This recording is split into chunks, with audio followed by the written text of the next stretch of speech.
Magandang araw mga ka-happy.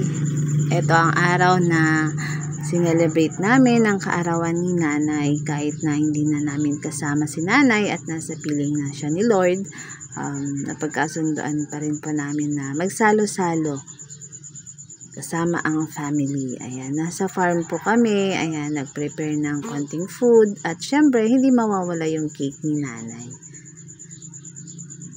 O diba?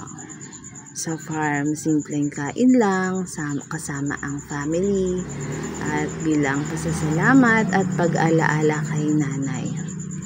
Ayan, inihaw na karne, merong pinya, dinakdakan na puso ng saging, inihaw na hito, inihaw na bangos, syempre mangga, tsaka pipino. At yan ang cake ni nanay. Happy birthday nanay in heaven. We love you always. Salamat nay. Yan. Naghahanda na kami. Piniprepare na yung pagkain. Naayos na nila. Kasi tanghali na. Medyo late na yan nung ano. Yan. Nagsandok na si daddy. Tinola po yun. Tinolang native na manok. Ang kakain. Kapayapaan na binigay mo kay nanay, ay bigyan mo rin ng kapayapaan ng aming mga puso't isipan, Panginoon. Maraming salamat, Lord, sa araw na ito, sapagkat sa araw na ito, pinapaalala mo kung gaano kami kapalad, Panginoon, sapagkat niloob mo na magkaroon kami ng nanay na tulad niya. Maraming salamat, Panginoon. At i-bless mo rin, Lord, ang mga pagkain ito na aming pagsalusaluhan. At ganoon din, Lord, na pagpalain mo rin ang mga kamay na gumawa o kumilos, Panginoon, upang may pagsalusaluhan kami ngayon. Ibalik mo sa kanila, Lord, ang biyaya, siksikliglig at umaapaw na biyaya. At i-bless mo ang mga pagkain ito, Lord, na magbigay ng kalakasan sa amin, Lord. Maraming salamat at binabalik namin sa iyo ang mataas na papurit pagsamba sa pangalan ng anak na si Jesus. Amen. Amen. Kainan na.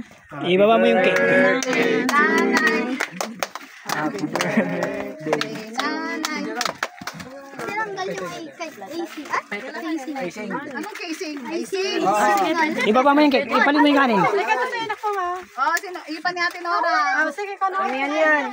O yan, ipan mo. Mamaya Next, gusto ba? Picture muna. Picture mo natin.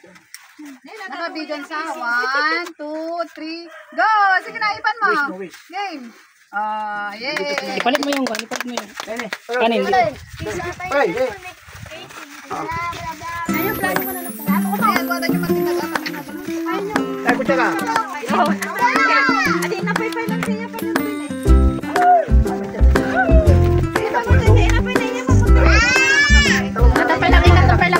Ibaba mo yung cake. Kasi may cake. Ibaba mo sa... Ate na ibaw. Yung cake, ilipat mo.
Nandito pa yung kanin, oh.